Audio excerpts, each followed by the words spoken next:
আসসালামু আলাইকুম। বরাবরের মতো আবারও চলে আসলাম আপনাদের সামনে। আমি কাজী রয়েল। আজ আপনাদের কিছু গুরুত্বপূর্ণ কথা বলার জন্য আপনাদের সামনে আসলাম। ক্ষমতা কখনো চিরস্থায়ী হয় না, এটা আওয়ামী লীগ সরকার নিজেই প্রমাণ। আমরা সবাই এটা নিজের চোখে দেখলাম। এটা অস্বীকার করার কোনো কিছু নেই। আপনারা একটি কথা চিন্তা করেন, নিরপেক্ষভাবে আওয়ামী লীগ সরকার যে হাটে ঘাটে মাঠে সব জায়গায় শেখ মুজিবের মূর্তি বসিয়েছিল, টেলিভিশনে রেডিওতে সব জায়গায় শেখ মুজিব শেখ মুজিব শেখ মুজিব। প্রতিদিন সকালে অবুধ শিশুরা স্কুলে গিয়ে চাইল্ড অ্যাবিউজড এর শিকার হয়। শেখ মুজিবের নামে শপথ করানো হতো, সব কিছুই করত, কোনো কিছুই তারা বাদ রাখেনি। এদের একটা টার্গেট ছিল, একটা জেনারেশনকে ব্রেন ওয়াশ করানো। বিগত 15 বছর ধরে এই একটা চেষ্টাই করে গেছে তারা। তাহলে মূল কথায় আসে, এত কিছু করার পরও সাধারণ মানুষের মন মানসিকতা কি পরিবর্তন করতে পেরেছে? এত কিছু করার পরও 80% লোক আওয়ামী সরকারকে মানুষ পছন্দ করত না, সেই জন্য তারা নিরপেক্ষ ভোট দিতে বারবার ভয় পেত। সিরিয়াসলি একটা কথা চিন্তা করার বিষয়, 16 বছর ক্ষমতায় থাকার পরও যেদিন ক্ষমতা হারিয়েছে সেদিনই শেখ মুজিবের মূর্তি সহ সামান্য নেমপ্লেটটুকু মানুষ ভেঙে ফেলেছে। এমনকি আমরা হয়তো দেখছি শেখ মুজিবের মূর্তির উপর দাঁড়িয়ে মানুষ আনন্দ করতেছে। এই দেশেরই আর্মি ট্রাক পাঠিয়ে শেখ মুজিবের মূর্তি নষ্ট করেছে।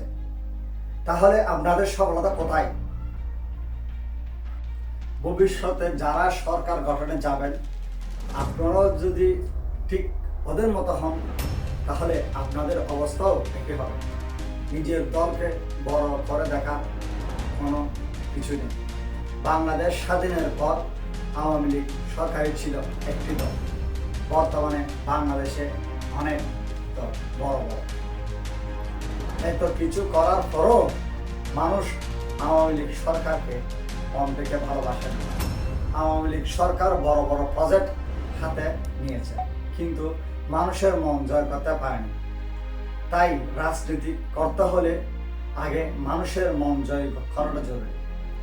আসুন আগে আমরা মানুষের মনকে বুঝতে শিখি, দেশকে ভালোবাসতে শিখি, দেশের মানুষকে ভালোবাসতে শিখি। যখনই আপনি দেশের মানুষের মন জয় করতে পারবেন, তখনই মনে করবেন আপনি রাজনৈতিকভাবে সফল। আপনি বিশ্বে স্তরে গিয়ে আমি রাজনীতি করতে পারবেন।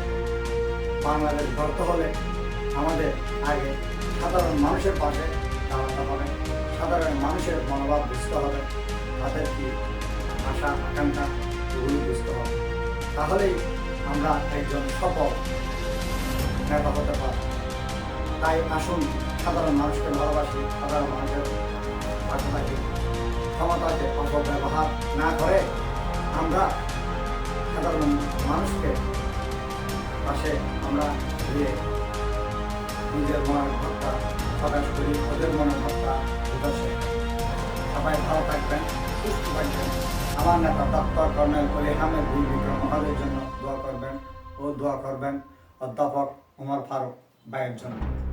উনি সংসদ নির্বাচনের জন্য আগামী চট্টগ্রাম 14 আসন থেকে চন্দনেশ নির্বাচন করবেন। ইনশাল্লাহ আমরা ওনাকে সফলতাভাবে বিজয় লাভ করে জাতীয় নির্বাচনে সংসদে পাঠাবো। এ বলে আমার কথা শেষ করলাম। বাংলাদেশ জিন্দাবাদ, এলডিপি জিন্দাবাদ, বাংলাদেশ জিন্দাবাদ।